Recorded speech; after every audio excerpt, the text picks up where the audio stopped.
उत्तराखंड नगर निकाय चुनाव जिसे 2027 की सत्ता का सेमीफाइनल कहा जा रहा था, उसमें बीजेपी ने प्रदेश के 11 में से 10 नगर निगमों में मेयर की बैटल जीत करके बहुत बड़ा मैसेज दे दिया। मुख्यमंत्री पुष्कर सिंह धामी ने देहरादून ही नहीं, दिल्ली तक उनकी धमक अब दिखाई देगी, क्योंकि जिस अंदाज में 2018 के नगर निकाय चुनाव में कांग्रेस हरिद्वार और कोटद्वार के दो नगर निगम जीतने में कामयाब रही थी, पुष्कर सिंह धामी ने इस बार कांग्रेस का सूपड़ा साफ कर दिया है और नगर निगमों में आज कांग्रेस 11 में से शून्य पर है। एक नगर निगम श्रीनगर में जो बीजेपी के अलावा कोई चेहरा जीता तो वो भी बीजेपी का बागी रहा। यानी कुल मिलाकर के जो नगर निकाय चुनाव की सबसे बड़ी लड़ाई थी, सबसे बड़ी बैटल थी, जहां सबसे ज्यादा वोट थे, सबसे ज्यादा प्रतिष्ठा दांव पर लगी हुई थी, वहां मुख्य विपक्षी कांग्रेस करण मारा प्रदेश अध्यक्ष के तमाम दावों के उलट बेहद कमजोर साबित हुई है। संगठन के लिहाज से, रणनीति के लिहाज से और सियासी बिसात पर बीजेपी को मात देना तो दूर, कांग्रेस के कई नगर निगमों में प्रत्याशी फाइट करते हुए भी नजर नहीं आए। ये बताता है कि 2027 की लड़ाई को लेकर के मुख्य विपक्षी पार्टी की तैयारियां इस वक्त किस तरह की नजर आ रही है। ये कांग्रेस के लिए राहत की बात है कि कुछ नगर पालिकाओं में और खास तौर पर नगर पंचायतों में उसे जीत जरूर मिली है और कई इलाकों में उसके प्रत्याशियों ने, चाहे सतपाल महाराज जैसे कद्दावर नेता को सतपुली में एक तरह से झटका देना हो, या मुनि की रेती में सुबोध उनियाल कैबिनेट मंत्री को झटका देना हो, या फिर धन सिंह रावत को थैलीसैंण में नगर पंचायत में झटका देना हो, या फिर चमोली जिले में बीजेपी के प्रदेश अध्यक्ष महेंद्र भट्ट को झटका देना हो, ऐसी कुछ पॉकेट्स ने कांग्रेस को राहत जरूर दी है। लेकिन कुल मिलाकर के जो सबसे बड़ी प्रतिष्ठा का चुनाव माना जाता है नगर निकाय में, नगर निगमों में, वहां कांग्रेस का सूपड़ा साफ हो गया। न वो पिछली बार की तर्ज पर हरिद्वार को बचा पाई और न कोटद्वार को बचा पाई, और सबसे बुरी स्थिति ये रही कि कई जगह उसकी जमानत तक जब्त हो गई है। ये बताता है कि किस अंदाज में कांग्रेस संगठन ने टिकटों का बंटवारा किया था और बीजेपी ने किस तरह से नगर निकाय चुनाव की लड़ाई को बेहद प्लानिंग के साथ इस अंदाज में लड़ा, करो या मरो के अंदाज में लड़ा, कि अब उसके कार्यकर्ताओं में ये जोश रहेगा कि लगातार चुनाव दर चुनाव वो चुनाव जीतती आ रही उत्तराखंड में। और जब कांग्रेस के पास बड़ा मौका था, क्योंकि आप जब नगर निकाय चुनाव की समीक्षा करेंगे तो आप पाएंगे कि बीजेपी को लेकर के केंद्र में 11 साल से करीब सरकार चल रही है, 10.5-11 साल से प्रदेश में 7, 7.5, 8 साल से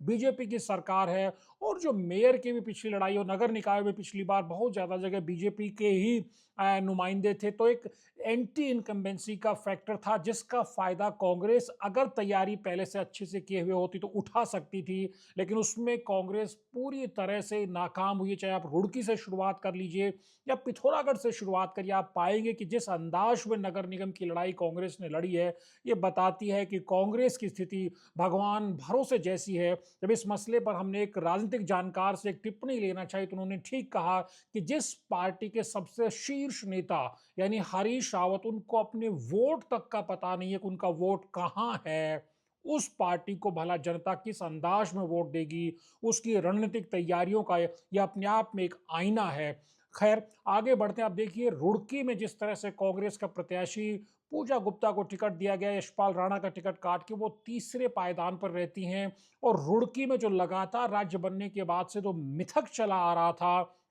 कि वहां हमेशा निर्दलीय के हाथ बाजी लगती थी, इस बार वहां पहली बार कमल खिल गया है। इसके बाद किस तरह से हरिद्वार में जब आप देखते हैं कि हरिद्वार में, रुड़की में अनीता देवी अग्रवाल, तो हरिद्वार में किरण जस्सल को मदन कौशिक, त्रिवेंद्र सिंह रावत, पूरी बीजेपी ने जिस अंदाज में दमखम दिखाया, एक बड़े अंतर से, जो पिछली बार बीजेपी के हाथ से नगर निगम चला गया तो उसको वापस बड़े अंतर के साथ जीत करके हासिल किया। ये बताता है कि जो एक बड़ी संभावना देखी जा रही थी रुड़की में, हरिद्वार में, वहां कांग्रेस को बहुत बड़ा झटका लगा। देहरादून की तो बात ही क्या करनी, जहां लगातार चुनाव दर चुनाव 2008 से कांग्रेस हारती आ रही, लेकिन ये हार 2025 के नगर निगम की ये हार कांग्रेस को लंबे समय तक याद रहेगी। जिस तरह की करारी शिकस्त सौरभ थपलियाल ने वीरेंद्र पोखरियाल कांग्रेस प्रत्याशी को दी है, बताती है कि किस अंदाज में हरिद्वार, जो प्रदेश का सबसे बड़ा नगर निगम है, सबसे ज्यादा विधानसभा सीटों को कवर करता है, सबसे बड़ी प्रतिष्ठा का सवाल है। और यहां तक माना जा रहा था कि कांग्रेस वीरेंद्र पोखरियाल के जरिए देहरादून का जो नगर निगम उसको जीत करके मुख्यमंत्री पुष्कर सिंह धामी को झटका देना चाहेगी। लेकिन यहां मुख्यमंत्री पुष्कर सिंह धामी के बेहद करीबी सौरभ थपलियाल ने जिस अंदाज में 1 लाख से ज्यादा वोटों से कांग्रेस ने अब तक की सबसे बड़ी हार है कांग्रेस की देहरादून नगर निगम में वो शिकस्त दी है, वो लंबे समय तक कांग्रेस को याद रहने वाली है। अब किस तरह से कांग्रेस ने श्रीनगर में एक अवसर कांग्रेस के पास हो सकता था, क्योंकि श्रीनगर के नगर निगम चुनाव को गणेश गोदियाल वर्सेस डॉक्टर धन सिंह रावत की लड़ाई बताया जा रहा था वहां, लेकिन किस तरह से दोनों को धूल चटाई है एक निर्दलीय चेहरे ने। जिस तरह से आरती भंडारी, जो बीजेपी के एक तरह से जिला उपाध्यक्ष थे, बाद में उनको पार्टी ने उन पर एक्शन लिया क्योंकि वो निर्दलीय अपनी पत्नी को चुनाव में उतार देते हैं, लखपत भंडारी। और किस तरह से लखपत भंडारी ने धन सिंह रावत के किले को भेद दिया निर्दलीय के तौर पर। उन्होंने अपनी पत्नी को न केवल जीत दिलाई, वहां दोहरी चोट पड़ी धन सिंह रावत पर। लगातार पूरे कैंपेन में जिस अंदाज में लखपत भंडारी ने उत्तराखंड के कद्दावर मंत्री धन सिंह रावत पर लगातार भ्रष्टाचार से लेकर के बहुत सारे आरोप लगाते हुए, तीखा हमला उन पर लगातार बोलते हुए, और वो भी तब जब लगातार धन सिंह रावत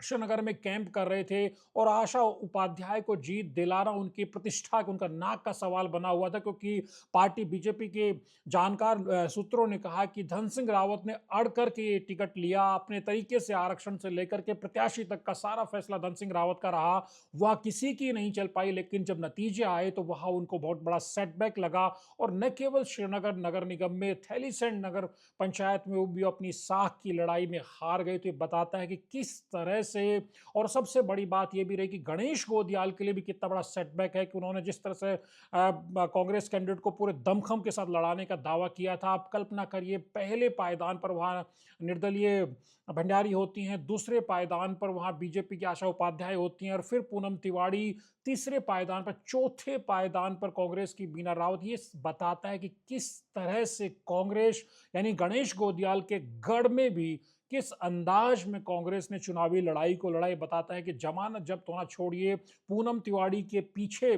खिसक जाता है कांग्रेस का अधिकृत प्रत्याशी। ये क्या मैसेज देता है कि बीजेपी श्रीनगर में अपनी बागी से जरूर हारी, लेकिन वो लड़ाई में रनरअप रहती है, लेकिन कांग्रेस तो तीसरे पायदान छोड़िए चौथे पायदान पर खिसक जाती है। उसके बाद तो बचा भी क्या था, यानी एक तरह से यूकेडी का प्रत्याशी बचता है। उसके बाद जब आप बात करेंगे, अगर कुमाऊं की आप बात करेंगे, उससे पहले आप ऋषिकेश की बात करना चाहिए, क्योंकि ऋषिकेश में जिस तरह का अभूतपूर्व ड्रामा बवाल देखने को मिला, उसके बावजूद शंभू पासवान, जो बीजेपी के कैंडिडेट हैं, प्रेमचंद अग्रवाल के बेहद करीबी माने जाते हैं, जैसा हमने पहले कहा कि कैबिनेट मंत्री सुबोध उनियाल हो, चाहे फिर सतपाल महाराज हो या धन सिंह रावत हो, वो अपनी साख बचाने में नाकाम रहे। तो तमाम आलोचनाओं के बावजूद प्रेमचंद अग्रवाल ने शंभू पासवान को ऋषिकेश मेयर की बैटल में विजेता बना करके ये मैसेज दे दिया कि तमाम आलोचनाओं के बावजूद वो दमखम ऋषिकेश में रखते हैं। यही वजह है कि अभूतपूर्व वहां पे चुनावी लड़ाई देखने को लड़ी, क्योंकि जिस अंदाज में कांग्रेस के बागी दिनेश चंद्र मास्टर जी को लेकर जो माहौल बना, और जिस तरह वहां वोटों का ध्रुवीकरण उनके पक्ष में होता हुआ दिखाई दिया था, एक समय ऐसा लग रहा था कि दिनेश चंद्र मास्टर जी बहुत कंफर्टेबल तरीके से सीट जीतेंगे। लेकिन लगातार आलोचनाओं और तमाम तरह के विरोध प्रतिरोध के बावजूद वहां से ऋषिकेश को बीजेपी ने, जो अपना गढ़ है, उसको बचाने में बीजेपी कामयाब रही है। यहां से एक बड़ा मैसेज निकला है, और 2027 की लड़ाई के लिहाज से प्रेमचंद अग्रवाल यहां से और ज्यादा ताकतवर होकर के उभरे हैं। उसके बाद अगर बात कोटद्वार की करेंगे, शलन सिंह रावत ने वहां बहुत आसानी से कांग्रेस को पटखनी देते हुए चुनाव जीत लिया, क्योंकि रंजना रावत को कांग्रेस ने उतारा था। ये रंजीत रावत करण महारा की पसंद के कैंडिडेट बताई जाती है। उसके बावजूद कि सुरेंद्र सिंह नेगी लगातार विरोध कर रहे थे, उनका प्रत्याशी कोई दूसरा, उनका चेहरा कोई दूसरा था, जिसको पार्टी ने तवज्जो नहीं दी। उसके बाद वो घर बैठ जाते हैं, नतीजा सामने, वहां बहुत आसानी से शलन सिंह रावत ने चुनावी लड़ाई को जीत लिया। रुद्रपुर को लेकर के पहले ही बहुत ज़्यादा लग नहीं रहा था कि वहाँ से मुख्यमंत्री धामी के करीबी चेहरे विकास शर्मा को बीजेपी ने आगे किया था और वहाँ ये माना जा रहा था कि मोहन लाल खेड़ा उनको बहुत कड़ा मुकाबला नहीं दे पाएंगे। लगातार वहाँ पिछले चुनाव दर चुनाव से नगर निगम में बीजेपी का, विधानसभा में बीजेपी का दबदबा है जो इस चुनाव में भी बरकरार रहा। हालांकि काशीपुर में जरूर माना जा रहा था कि दीपक बाली बीजेपी के काडर के बाहर के चेहरे हैं। हालांकि मुख्यमंत्री की वो पसंद थे, मुख्यमंत्री के करीबी थे, मुख्यमंत्री ने ताकत भी उनके लिए झोंकी, लेकिन ऐसा माना जा रहा था कि संदीप सहगल कांग्रेस के मजबूत चेहरे हैं और लगातार कहा जा रहा था कम से कम एक प्रत्याशी के तौर पर काशीपुर में कांग्रेस ने अच्छे चेहरे पर दाव खेला। लेकिन वहां भी जो मिथक बना हुआ है, वहां राज्य बनने के बाद से कांग्रेस के लिए जीत नसीब नहीं हुई है, वो मिथक बरकरार रहा। प्रचंड ताकत के साथ दीपक बाली वहां से चुनाव जीत गए, मेयर की लड़ाई जीत गए। उसके बाद अगर हल्द्वानी की आप बात करेंगे,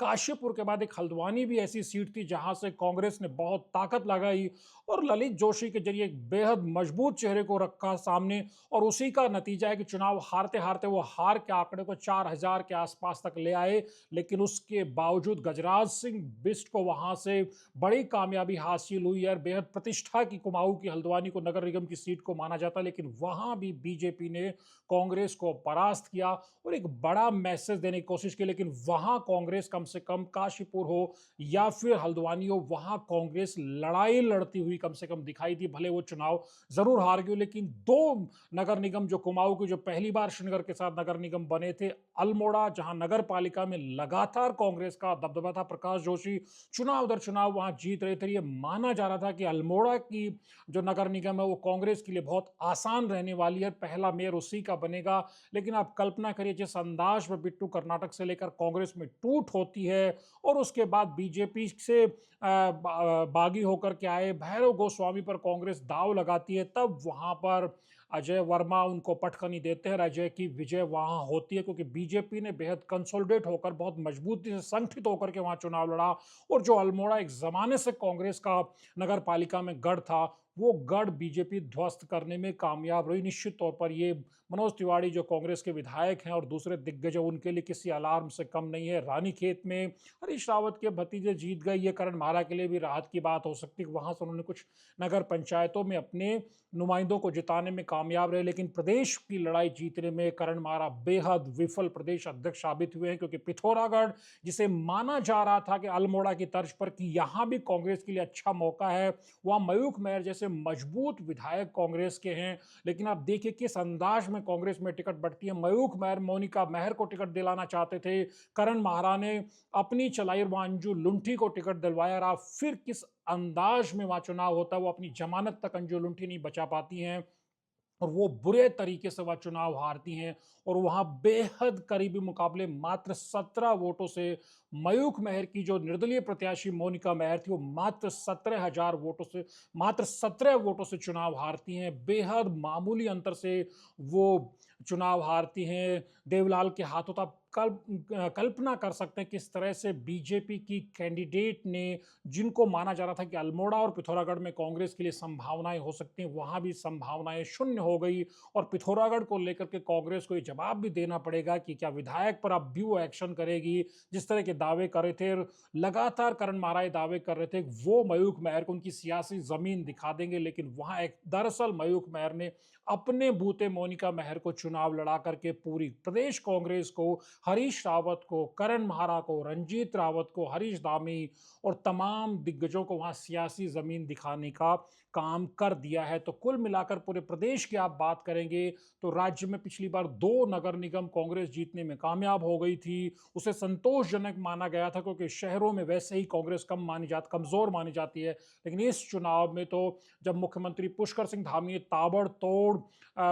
50-55 के आसपास जनसभाएं, रोड शोज किए, ये बताता है कि बीजेपी किस अंदाज में चुनावी लड़ाई, क्योंकि मुख्यमंत्री ने नगर पंचायतों तक में जाने से परहेज नहीं किया कैंपेन करने के लिए। नगर पालिकाओं, नगर निगम में तो वो ताकत झोंके ही पड़े थे और बीजेपी के संगठन ने काफी हद तक एकजुट होकर के चुनावी लड़ाई लड़ी। और जहां जहां बीजेपी की एकजुटता टूटी, चाहे फिर वो श्रीनगर हो या दूसरी जगह हो, वहां बीजेपी को अपने बागियों से खासा नुकसान भी उठाना पड़ा। इस पर बीजेपी को भी काम करना पड़ेगा। और बीजेपी में जिस तरह से टिहरी में निर्दलीय ने, चाहे वहां पर दिनेश धने को इकट्ठा किया हुआ है, वहां किशोर उपाध्याय बीजेपी के विधायक है, वहां धन सिंह नेगी को भी बीजेपी में ले जाया गया, यानी सारे दिग्गज इकट्ठा करने के बावजूद जब वहां से निर्दलीय